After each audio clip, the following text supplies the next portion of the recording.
Her own solo history and song programs illuminate episodes of U.S. cultural life, and her specialty is anti-slavery songs. She's been heard on NPR's Studio 360, and selections from her 2010 CD, Songs of the Abolitionists, were featured on WGBH classical radio production, Music of the Abolitionists. For the 2020 anniversary year of women's suffrage, Deborah will be performing, please remind me, Sweet Freedom Songs. Sweet Freedom Songs at the Longfellow Washington's headquarters National Historic Site in Cambridge, Mass., where she first presented it in 2007. Within the traditional folk and singer-songwriter communities, Deborah has been blissfully listening to singers, instrumentalists, songwriters, storytellers, and poets at open mics, concerts, and conferences all over New England.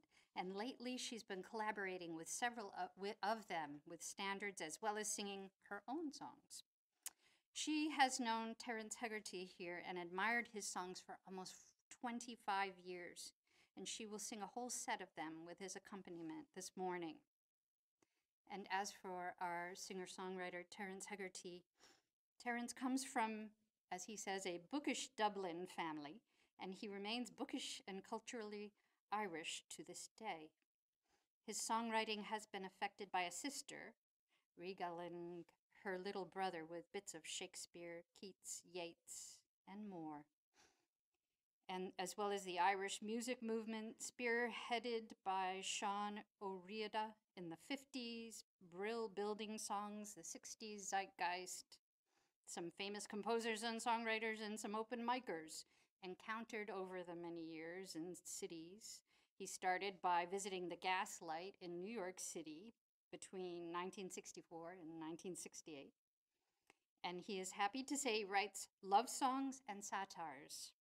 A little uneasy trying to explain his other songs that seem to engage with all the world's woes. There may be a spiritual element too, but he doesn't know about that. A professional editor, he has endured a series of day jobs salted with the savagery of corporate America, but he seems to be surviving reasonably intact. And with that, I introduce the two, Deborah Goss and Terence Hegarty.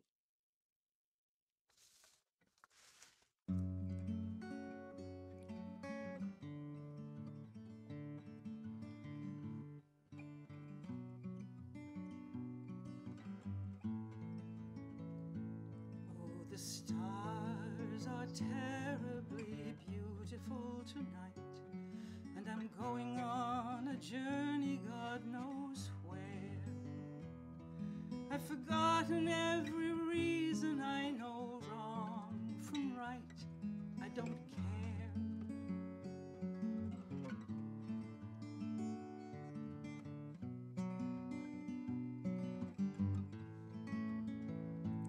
There are times I believe that all the fears in which we drown in a sea of cares do not need to come true. Then I load my heart with promises that pull me down when they come due.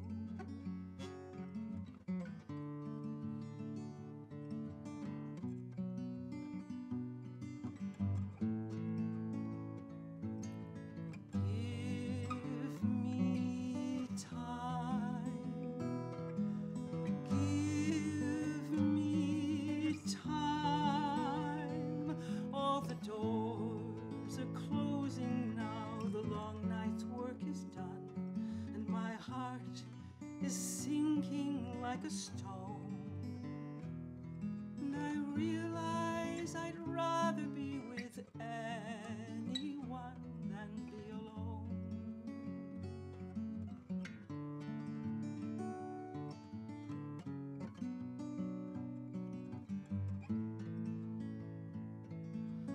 Give me time. Give me time. All the doors are closing now. The long night's work is done, and my heart is sinking like a stone.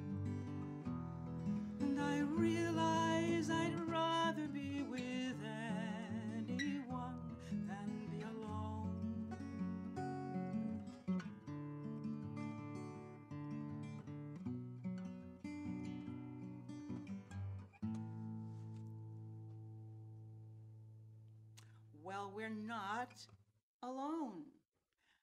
We have some marvelous technicians here, and we have Cheryl Peralt here, and we have Joy here, this is really a lot of fun. I sang a song. It came out. I hope we're not alone because you're there. Whenever you're there, however you're there, wherever you are, we're very happy to be here for you. I have admired Terence's songs for so long, and I'm happy to be able to bring them to you. This next piece is completely the opposite of the first one. And I don't want you to take it as a page from an instruction manual, especially the first verse. It is a beautiful song. It's only a song, and it's called Estrangement.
Some other day.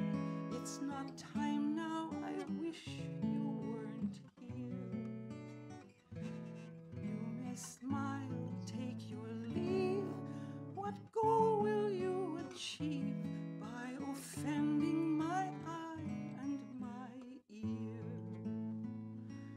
Don't you speak, don't you sigh. This moment will go by in which you crouch senseless as a stone.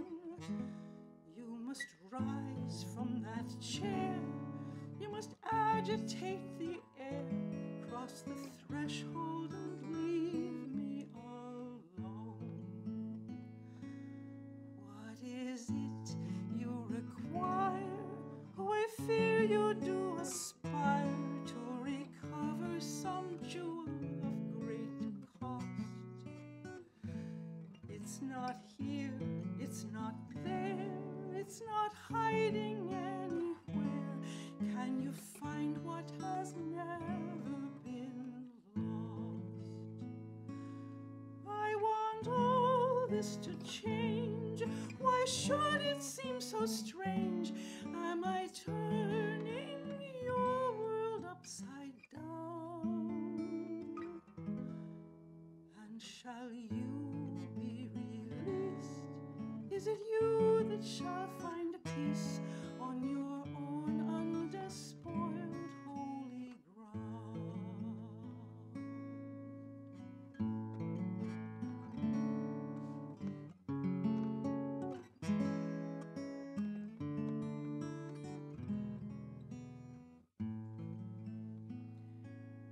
Yes, you've heard this before.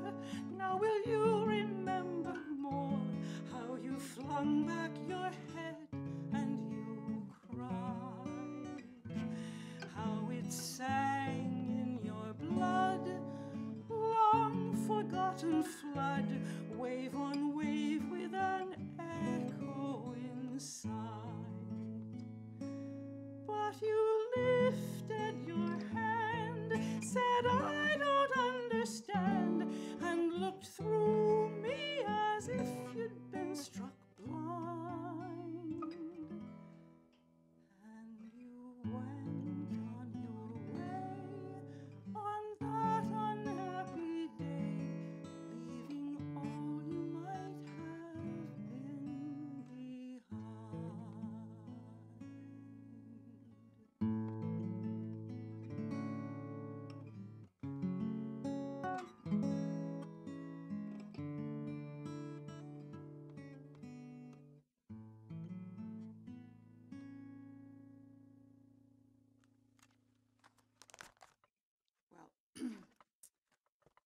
This is The Visit.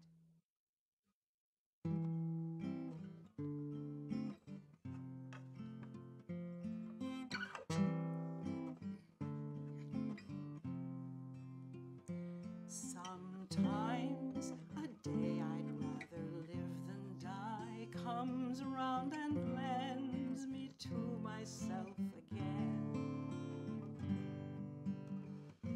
Only question then is when I can begin to live again. Death called while you were in the shower and was shown into the library. Will you see her now?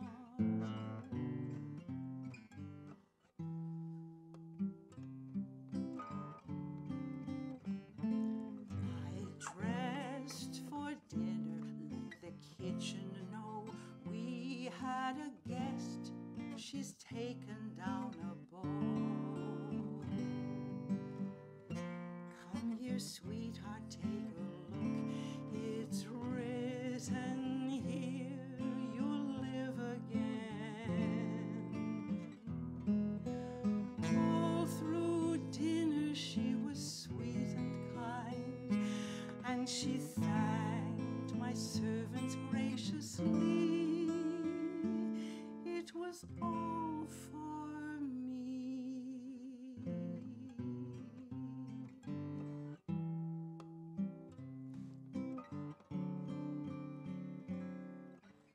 I thought I heard you laughing, and my heart grew light as air.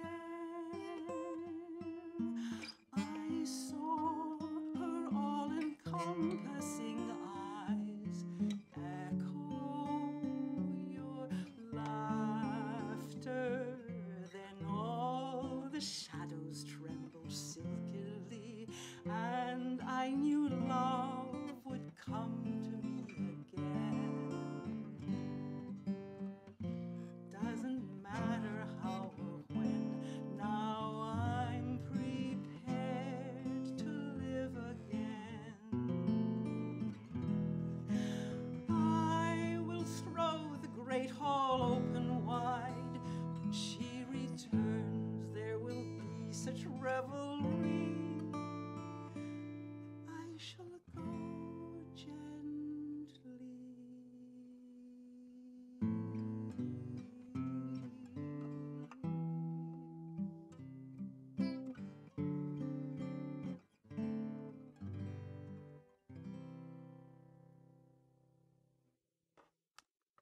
Things are looking up. Terence writes funny songs as well as ones that are a little more anxious. We have one here that tells us it's not enough. Very jazzy.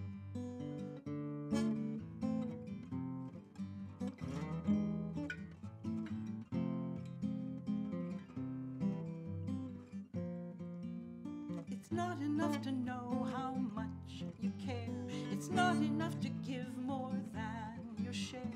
It's not enough to spread joy everywhere. You've got to say the word. It's not enough to wish upon a star. It's not enough to take 2 steps too far. It's not enough to think, therefore you are. You've got to say the word. And if you can't feel it ringing in your ears, don't try to conceal it when it wells up with your tears. It's not enough to cry out in the night. It's not enough to nearly die of fright. It's not enough to see that blinding light. You've got to say the word. And if you can't feel it ringing in your ears, don't try to conceal it when it wells up with your tears. It's not enough to cry out in the night. It's not enough to nearly die of fright. It's not enough to see that blinding light. You've got to say the word.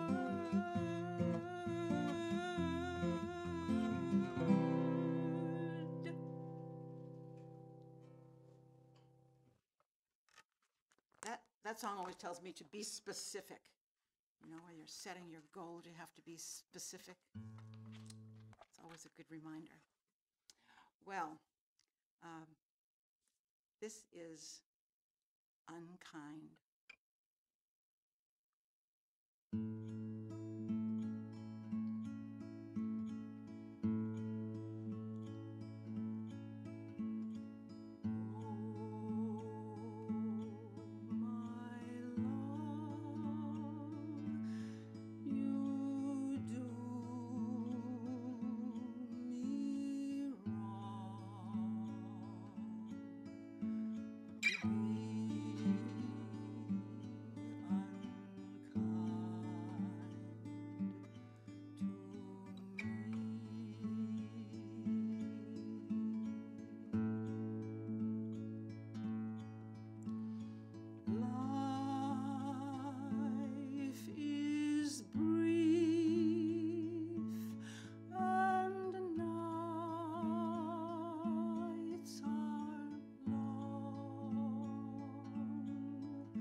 sip that I possibly should have taken a few minutes ago.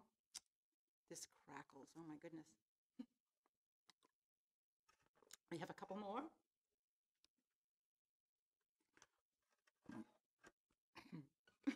Yes, I think we can go. This is Coming of Age.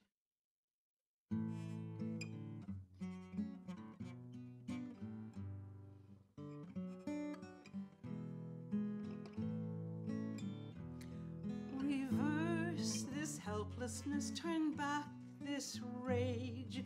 You who would do no harm. There's no forgetting now you've come of age.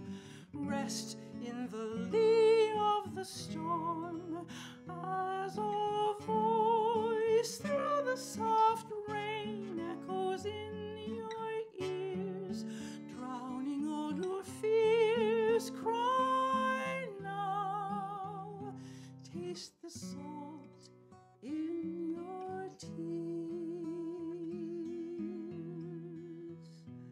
I'm glad you're back with me. You'd lost your way, though you'd been always there. The chill of autumn came, and each bright day seemed to increase your despair. As we walked through the dry leaves in that fragile dawn, I had hoped upon snow fell. I could tell you had gone.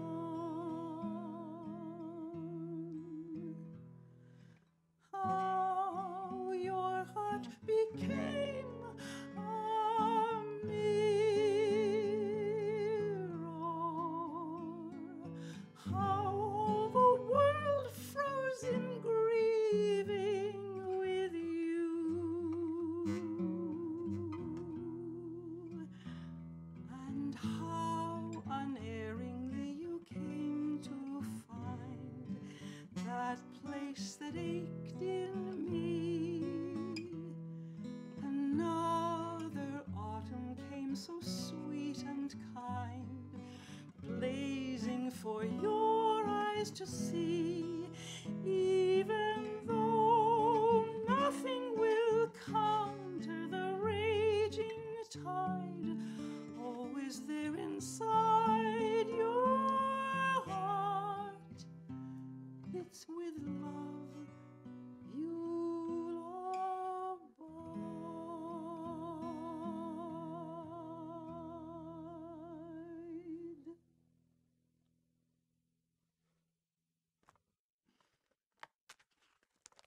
Well, we have a lively one to close with. It's rather in anticipation of St. Patrick's Day, which is coming up. If I can do it with a little bit of an Irish accent, I will. I seem to resist it, but I don't know. Maybe I don't have to.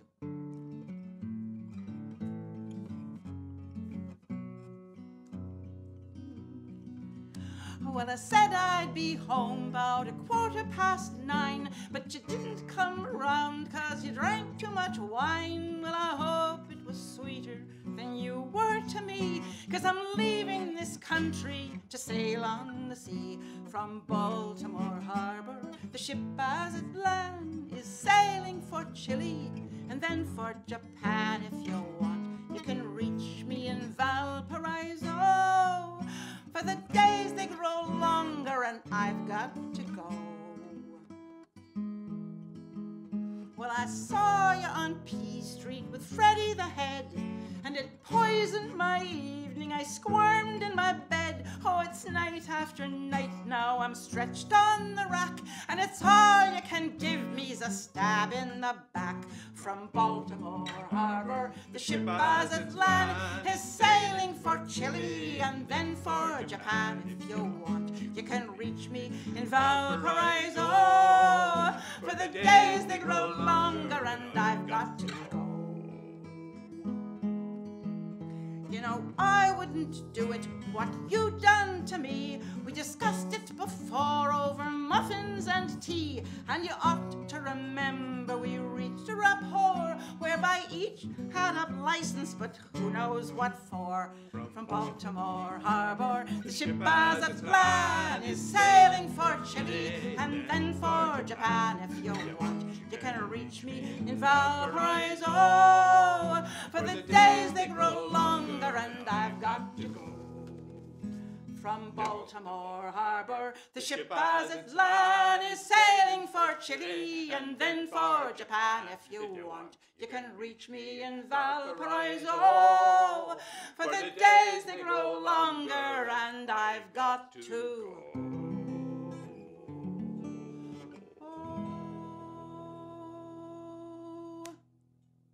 Thank you. Thank you. Wow. And Thank thank you. Thank you both so much for sharing your art, your different gifts. I mean, we were in the back, hanging on the edge of our seat on the words and the beautiful sounds of your voice, Deborah, and guitar, Terrence, and the melody of each song, and being able to hear these songs of poetry as well as songs. So Yeah, poetry sets music. yeah, Thank that's you, good. Cheryl. Thank you, Oh, Cheryl. yeah, my pleasure. And you can learn more about Deborah. I believe, Deborah, you have a website. DeborahAnnGoss.com.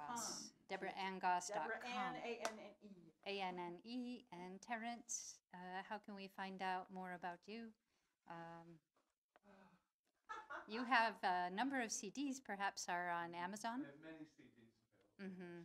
So you can bring some of Terrence into your home with his CDs if you see them on Amazon, right? Perhaps, or look on the internet for his songs. And I want to thank them both so much for sharing their beautiful music together this morning.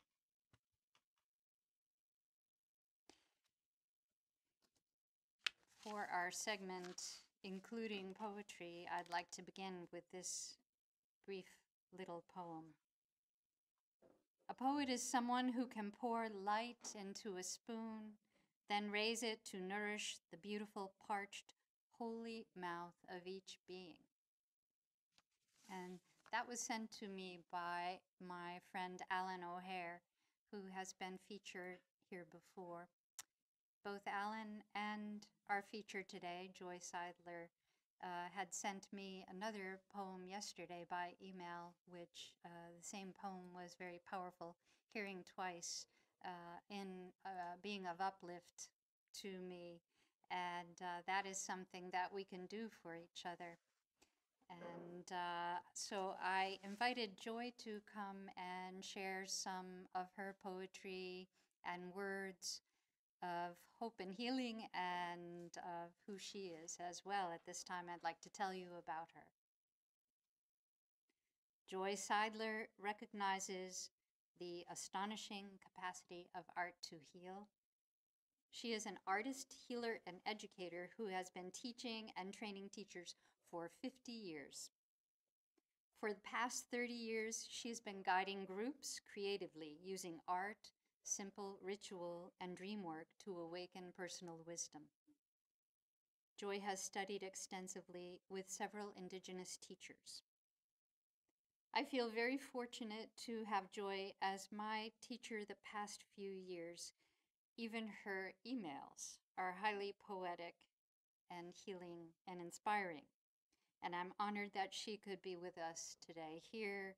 I've asked her to share some of her powerful words of story to share with others as a feature of healing and art for us today. So please welcome Joy Seidler. There you are. Thank you so much. Thank you, Cheryl. Yes.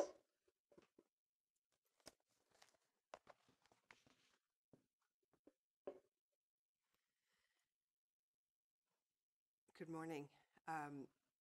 At this time yesterday, I had no idea I would be here. I will just tell you that I am not a poet, but I have been using poetry with my classes and teaching for many years. And there are no accidents, so it was so wonderful to follow these two musicians and singers, because the poetry that I've been guided to bring, quite a bit of it has to do with song. Um, but before I jump in, I want to just bow to Cheryl, who is a networker extraordinaire. You probably know that, but I'm always amazed at the way she brings people together, um, seemingly effortlessly, but I have worked with her enough to know that she really pays attention to the little details that make things look smooth. So thank you, Cheryl. Bless you. I'm going to start with the poem that Cheryl referenced that Alan and I sent her yesterday, and I received it from a friend of mine. It's written by a woman named Lynn Unger. She's a Unitarian minister, and it's called Pandemic. What if you thought of it as the Jews consider the Sabbath, the most sacred of times? Cease from travel, cease from buying and selling. Give up, just for now, on trying to make the world different than it is. Sing, pray, touch only those to whom you commit your life. Center down, and when your body has become still, reach out with your heart. Know that we are connected in ways that are terrifying and beautiful. You could hardly deny that now. Know that our lives are in one another's hands. Surely that has become clear. Do not reach out your hands. Reach out your heart. Reach out your words. Reach out all the tendrils of compassion that move invisibly where we cannot touch. Promise this world your love, for better or for worse, in sickness and in health, so long as we all shall live. Lynn Unger. Promise this world your love, for better or for worse, in sickness and in health, so long as we all shall live. I think it's Cherokee, there's a Native American story about a grandfather talking to his grandson about how he felt about the state of the world. And he said, "Grandson, I feel as if there are two wolves in my heart that are fighting. One wolf is vengeful and angry and violent, and the other wolf is loving and compassionate." And the grandson said, "Which wolf will win the fight in your heart, grandfather?" And the grandfather replied, "The one that I feed." So that's if I have a goal, is to feed our hearts, to water the seeds of the things that will be of benefit now. And song is one of those. Even if you think you're not a singer, I might just break into song later, and I can guarantee you I wasn't the one that they asked to come up and sing in the music class in the 6th grade. But, laughter and community and singing is one of the ways that we boost our immune system. So I also want to make sure in this time when there's a lot of attention to what's happening to our species, I want to bring in the other realms, the more than human beings that we share this planet with. Because in ancient times, we knew that they were here first. I'm talking about the plants and the animals now, and that they were our teachers. And they would still be if we can learn to listen. So this is a poem by a poet named Stephen Dunn. And what I love about this is he had this little blurb that appeared in the Syracuse Post telling about a true incident. And the newspaper said, "A giant sea turtle saved the life of a 52-year-old woman lost at sea for 2 days after a shipwreck in the southern Philippines. She rode on the turtle's back." I remember reading this to my high school students in the beginning of one school year because this is a poem that brings our emotions into it. It's a felt sense, so you might see where you feel it. And then toward the end of that same year, I asked, it was National Poetry Month, and I said, well, it's Friday. Do you want one poem today or two? And a ninth grade boy said, read us that poem about the turtle. I read that on the first day, and that he had held that poem all year long tells you a little bit about that. There's a question in here about, well, I'll ask it at the end. So, from underneath. When her arms were no longer strong enough to tread water, it came up beneath her, hard and immense, and she thought, this is how death comes. Something large between your legs, and then the plunge. She dived off instinctively, but it got beneath her again, and when she realized what it was, she soiled herself and held on. God would have sent something winged, she thought. This came from beneath, a piece of hell that killed a turtle on the way and took its shape. How many hours passed? She didn't know, but it was night, and the waves were higher. The thing, how dare she call it a thing? The thing swam easily in the dark. She swooned into sleep, and when she woke, it was morning, the sea calm, her strange raft still moving. She noticed the elaborate patterns of its shell, map-like, the leathery neck and head, as if she'd come up behind an old longshoreman in a hardback chair. She wanted, and was afraid, to touch the head, one finger, just above the eyes, the way she could touch her cat and make it hers. The more it swam a steady course, the more she spoke to it, the gibberish of the lost, and then the laughter located at the bottom of oneself, unstoppable. The call went out from sailor to sailor on the fishing boat. A woman riding an oil drum off the starboard side. But the turtle was already swimming toward the prow with its hysterical foreign cargo. And when it came up alongside, it stopped until she could be hoisted off. Then it circled 3 times, and it went down. The woman was beyond all language, the captain reported. The crew was afraid of her for a long, long time.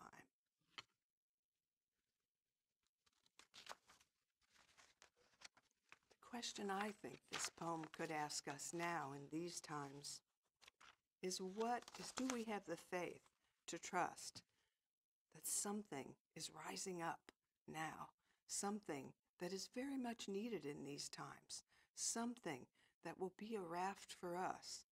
Can we be ready for that? Can we let it carry us?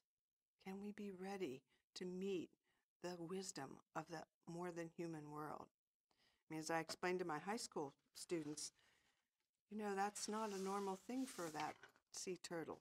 They surface, they go down, they just come up once in a while for air. But this turtle went for days without stopping to feed itself because it knew where it was going and it had a mission. And there are many, many, many stories of animals doing heroic acts of grand intelligence on behalf of humans. Can we do the same for them? So, where I hope I'm going with this is simple ritual. If you don't already sing in the shower, do it. I don't think it's an accident that this virus that is alive and exploring our world now attacks the lungs. The lungs, the windy caves, these windy caves are where grief is stored. And so there's an ancestral grief. This is my belief and something I've gotten from my teachers too. There's an ancestral grief that is wanting to be healed. Malidoma Somé used to say, and actually Martine Prechtel, both of whom I've studied with, they both say that we each come here with our own unique mission. We've come with our own lessons to learn this time around. But the second thing that all of us are asked to do is to heal the wounds of the ancestors. Because, of course, when we get here, amnesia comes in. Martine calls us the 800 shimmering amnesiacs. So, and the amnesia's there for a reason, because if we knew why we were here, we'd head to the finish line and we'd miss all the lessons. But in addition to our own lessons here in Life School, there are our ancestors tapping us on the shoulder saying, I got so close and I got distracted. Could you just tweak that a little bit over there for me? I really wanted to do that. And if we learn to get quiet and listen, we might be able to do that. And I think ritual and practice is one of the ways we do that. Here's what D.H. Lawrence says about it. Oh, what a catastrophe, what a maiming of love when it was made personal, merely personal, merely a personal feeling taken away from the rising and the setting of the sun and cut off from the magical connection of the solstice and the equinox. He's talking about a time when we lived in the, way before clock time existed, when we lived in the cyclical time of the natural world. This is what is the matter with us. We are bleeding at the roots because we are cut off from the earth, the sun and the stars, and love has become a grinning mockery because, poor blossom, we plucked it from its stem on the tree of life, and we expected it to keep on blooming in our plastic, stamped-out vase on the table. So, how do we find hope in these times when we could shrink and cower in fear? Here's a poem from Liesl Mueller. I used this with my students after 9/11 because I knew that they were, as we all were, in a state of terror. And we worked with this, and amazing, truly amazing images came out of this. But on the first day, I just said, listen to this poem because it has a lot of strong visual imagery, and let one image capture you, and then make a sketch of it. So it's called Hope. It hovers in dark corners before the lights are turned on. It shakes sleep from its eyes and drops from the mushroom gills. It explodes in the starry heads of dandelions turned sages. We have a lot of dandelions in our group here this morning. We've all got gray hair. It explodes in the starry heads of dandelions turned sages.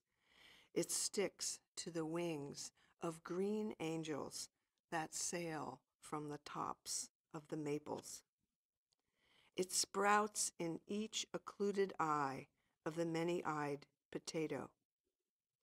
It lives in each earthworm segment, surviving cruelty. It is the motion that runs from the eyes to the tails of a dog. It is the mouth that inflates the lungs of the child that has just been born. Hope. It is the singular gift we cannot destroy in ourselves. The argument that refuses death, the genius that invents the future. All we know of God. It is the serum which makes us swear not to betray one another. It is in this poem, trying to speak. Hope. May all of you be blessed with hope tapping on your shoulder. I had been gifted with many, many wonderful teachers. Paula Berenson and Mary Oliver I met Mary Oliver through Paulus Berenson, are two wonderful of my ancestors who are in spirit now. And this will give you just a window into how Paulus was. He was an incredibly generous man, changed people's lives. And one day, sometime he lived in North Carolina, and he called me one day and he read me this poem. And I was like, some poems, they're just like an arrow in your heart. I have to have that poem. And he often would write poems and send them to me. And but he'd been so generous. I was like, oh, I have to have that poem. But I did not ask him to send it to me. Instead, when we got off the phone, I went online. It's by Naomi Shihab Nye. I went online. I found the book. I ordered it, and it came to me a week later. And I got it on a Saturday morning. And by noon, I had pretty much memorized the poem. And then the mail was delivered, and in it was one of Paulus's beautiful cards in which he had handwritten the poem. He sent it to me without me asking for it. Thank you, Paulus. It's called The Song. From somewhere, a calm musical note arrives. You balance it on your tongue, a single ripe grape, until your whole body glistens. In the space between notes, you apply it to any wound, and the wound heals. Soon, the nights will lengthen, you will lean into the year, humming like a saw. You will fill your lamps with kerosene, knowing that somewhere a line breaks. A city or an island goes black. People dig in the bottom drawer for candles, but you will be ready. You will use your song like a match. It will fill your rooms, opening rooms of their own, until you sing, I had no idea my house was this large. Inane kopuana, hey, ula, ula, ula, ula, hey, yippee, yippee.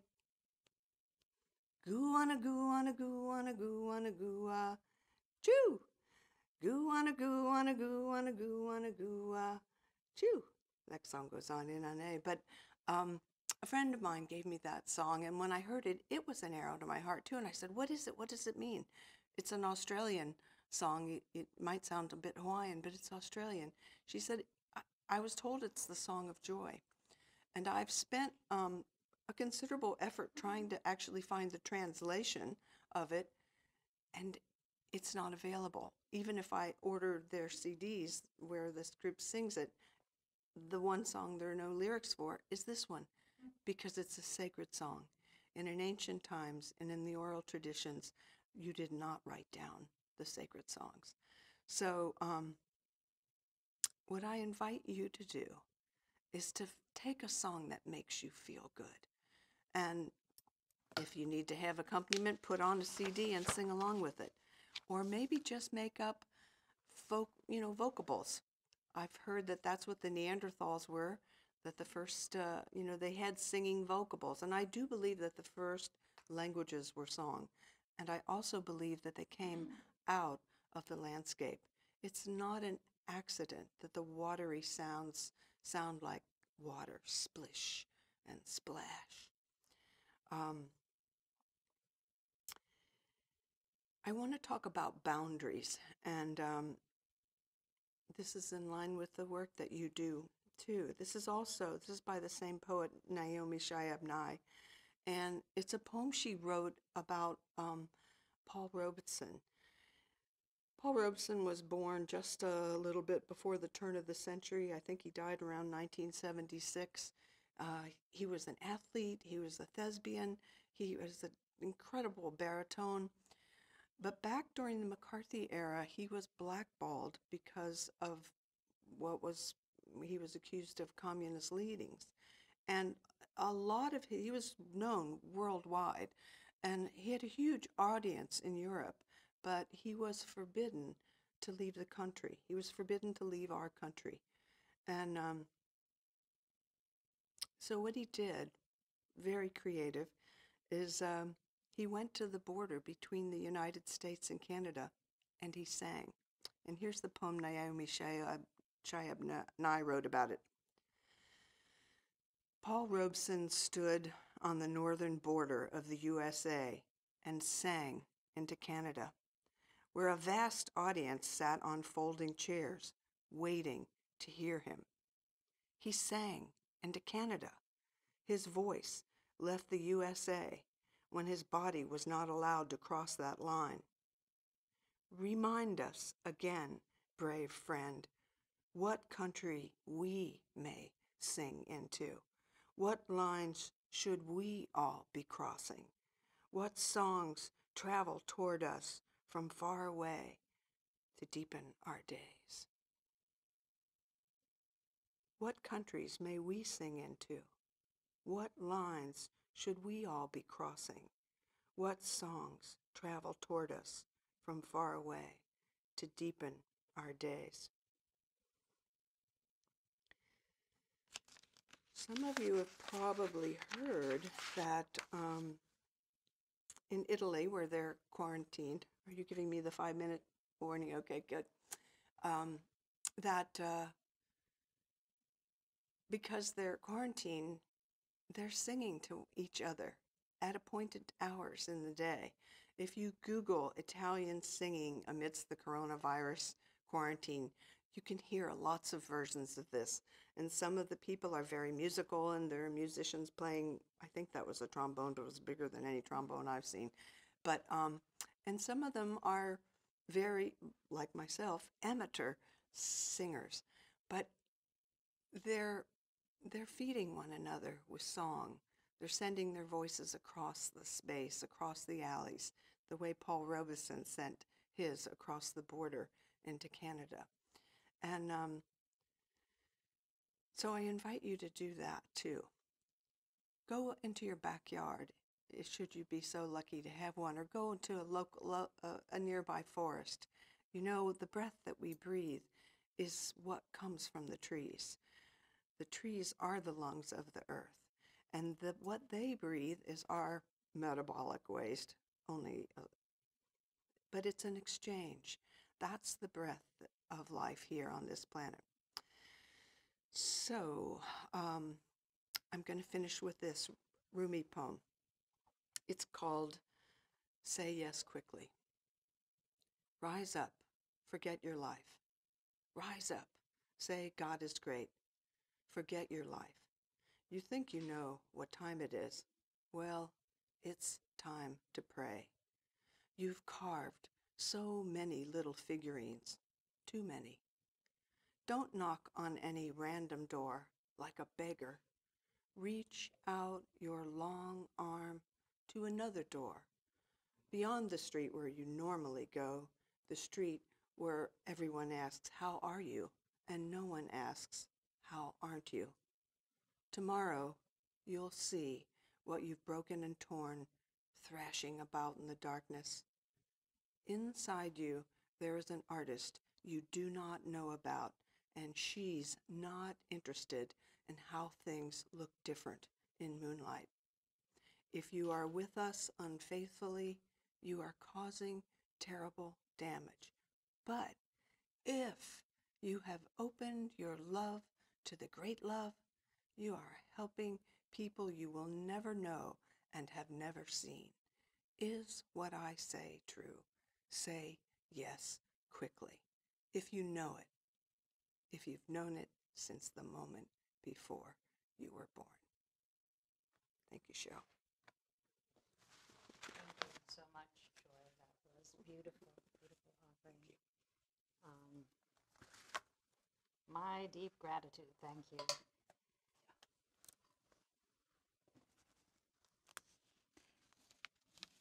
Thank you again to Joy for that powerful and beautiful and of hope offering of poetry and story.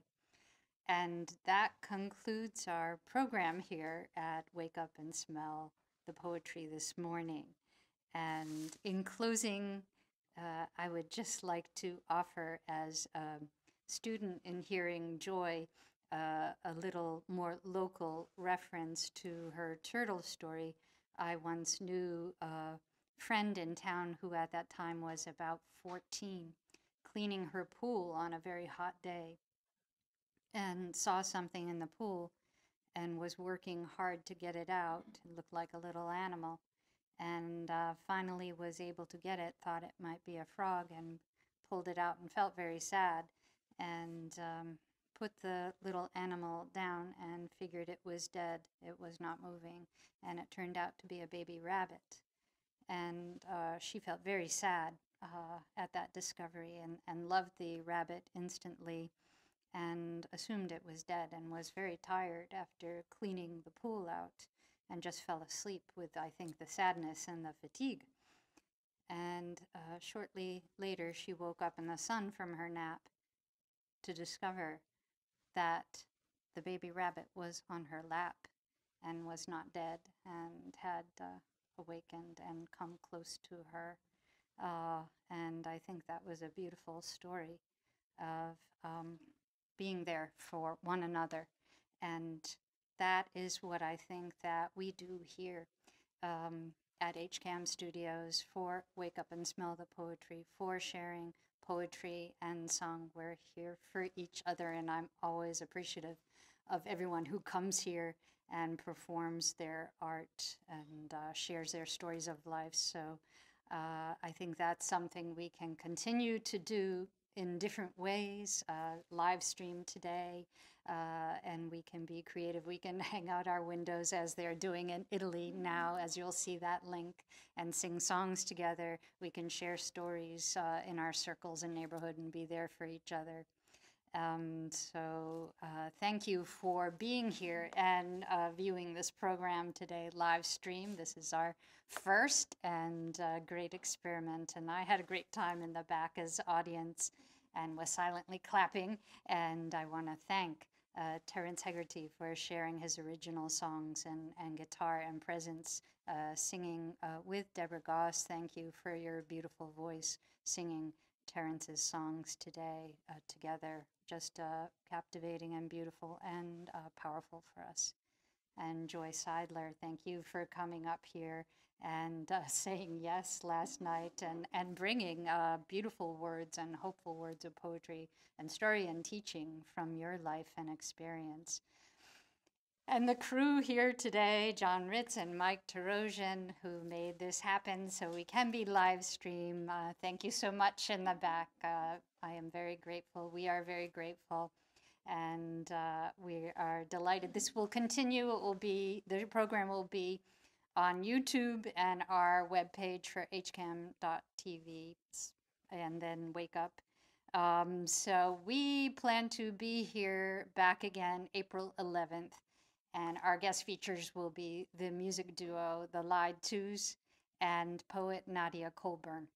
So I look forward to next month, and I am grateful and will allow all of this wonderful art and powerful words to remain with me now for the month and to continue. I suggest sharing with one another where you are as well. And I brought a closing poem, as I often do. And I have brought the poet Hafez with that moon language that I've read here many times to send you out. Admit something. Everyone you see, you say to them, love me. Of course you do not do this out loud, otherwise someone would call the cops. Still, though, think about this great pull in us to connect. Why not become the one who lives with a full moon in each eye that is always saying, with that sweet moon language, what every other eye in this world is dying to hear? And that is a translation by Daniel Landinsky. And I thank you once again for being here with all of us today. Take care.